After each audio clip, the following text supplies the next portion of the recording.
Hey, everybody. Welcome to another edition of The Rochelle, where we cover current events, trending topics, along with a few other things, this and that. Today's topic I take very personal, as I've experienced it firsthand, and that is domestic violence. I know some of you will roll your eyes and think, oh gosh, because I know I used to. I used to sit and judge people that remained in abusive relationships. I grew up in an environment where I watched my mom being physically abused. And as a child, I always said to myself, I'm never going to put myself in that position. I'm never going to be in one of those relationships. Well, folks, unless you've been in one, you wouldn't understand the extent of the trauma, one, or why a person stays. So I'm gonna go over a little bit of my experience, what my experience was, and why I stayed. Several years after leaving, and this is something that still astounds me. Several years after leaving, I still find myself missing him, and I think that bothers me more than anything. The fact that I could miss someone that physically and verbally abused me blows my mind. They say one of the side effects of physical abuse is traumatic bonding. And it's very similar to Stockholm Syndrome, where victims form a bond with the abuser. And I can really relate to this. And it's one of the symptoms that I feel most apply to me. I was talking to a friend who's in her own abusive relationship right now. And she was like, I don't know why I still love him and why I want to be with him. It doesn't make sense to me, Rhonda. And this is why the bond that you form comes into play with this. You fight, he becomes abusive, he hurts you. It's almost like a climax. The night ends. The next morning, you wake up, he showers you with love, affection, attention. He apologizes, says he's never going to do it again. And so you're right back into that lovey-dovey relationship. And in doing that, it forms the most unhealthy bond that I have ever experienced in my life. And I don't ever want to repeat that. I can look back now and see that the damage that was done, it's never going to fully go away. It's never going to heal. I often say that the external damage heals, but the internal damage, I really don't think it ever will. You can do your research and go to counseling and look at the reasons why you let it happen and, work on not allowing it to happen again. But the damage is done. Once I finally left the relationship, I did my research about, on why women stay with an abusive partner, low self-esteem. And I wouldn't say that this one necessarily applies to me. I mean, I wouldn't say that I've been overly confident in my lifetime, but I have been confident. A lot of people stay out of fear. This I will agree with, because there were times where I brought up leaving. And he would become enraged. And I knew what he was capable of.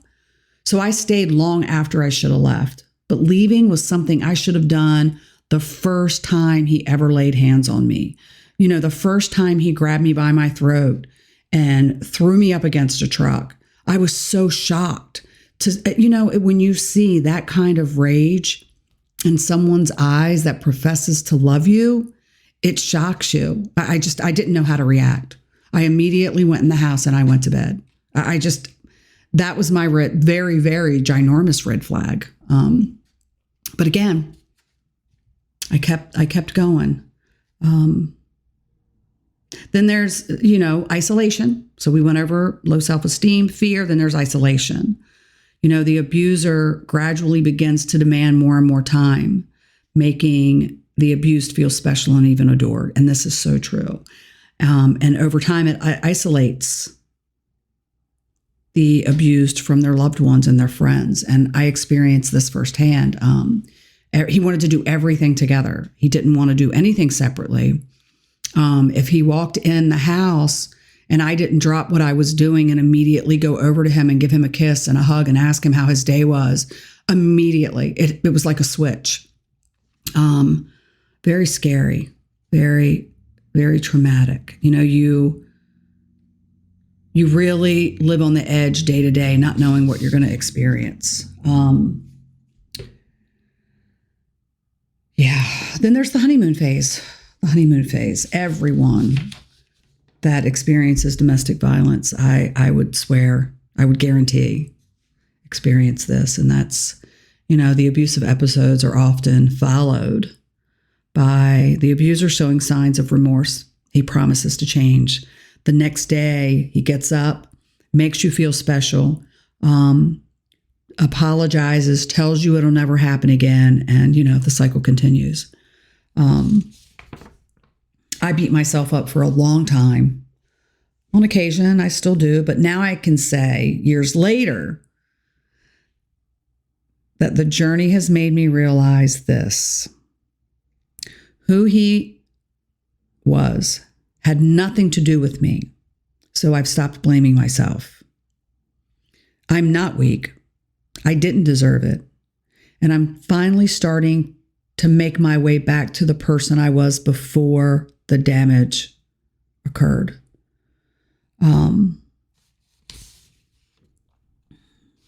People who are in I liken an abusive relationship almost, it's like being addicted to a drug. And this is why. The one person that can make you feel better is the same person that hurts you. We become addicted to the relationship knowing that the person is no good for us, but we can't stop the love we feel. And, I found I would deny or I'd minimize the abuse. I'd make excuses. I'd blame it on the alcohol or, and this one's the craziest. Oh my gosh, he loves me. His love for me is so much that, he just can't handle certain things. It enrages him. He would blame me for the abuse. So over time, I internalized the blame. There were many times, when he was abusing me, and I remember one distinctly. He had twisted my arm, and I was up against the refrigerator, and I was afraid, as any, normal, rational thinking human being would be. And he was telling me that it was my fault. It was my fault. He was doing the things to me that he was doing.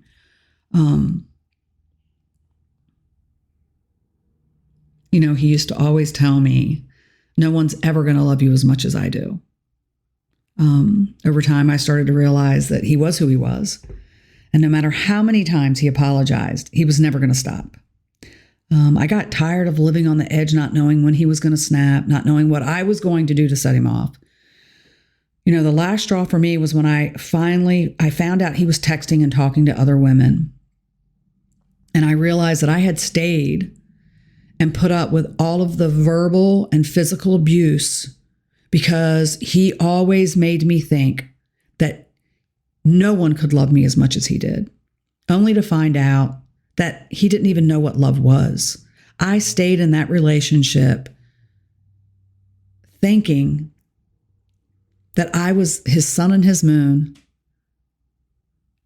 and I wasn't anything. I realized that the person I once was had over the period of time that I was with him, slowly dying while he was out living his best life. For the longest time after the breakup, I struggled with self-esteem issues. That's a shocker, I'm sure. I would constantly ask myself how a woman like me could allow myself to be a victim. What was wrong with me? What did I do? Only weak women would fall for a man like that. I struggled finding healthy men. I beat myself up for a long time, and on occasion I still do. They say that on average, it takes a person 7 times to leave an abusive partner, and I understand why. But listen, If you're in an abusive relationship, leaving can be scary, but trust me when I tell you that it is your only choice if you want to survive both mentally and physically. Do some research on the laws and resources in your state and how they can protect you. Reach out to family or friends. Plan your escape. Figure out where you're going to go. Save money, but do not stay. Do not stay. Get out while you can. Not everyone does. Some people wait and it's too late. Getting out of that relationship was the best thing that I've ever done in my life. But let me tell you, the road to recovery has not been easy. And I still, to this day, struggle. I, like everyone else on the planet, I want a partner. But the thought of having someone live with me or in my space like that, I still struggle with it. I'm still very much afraid, as much as I dislike that word. I'm very much afraid. I'm afraid to let someone else in. I'm afraid to be that vulnerable again. Anyway, as usual, thank you for listening. If you'd like to share your story, please reach out. Would love to hear it. Would love to get you on the show. Please give us your feedback on the episodes. Would love to hear that. Want to see what your comments are, what your thoughts are. Like, share, follow. And until next time.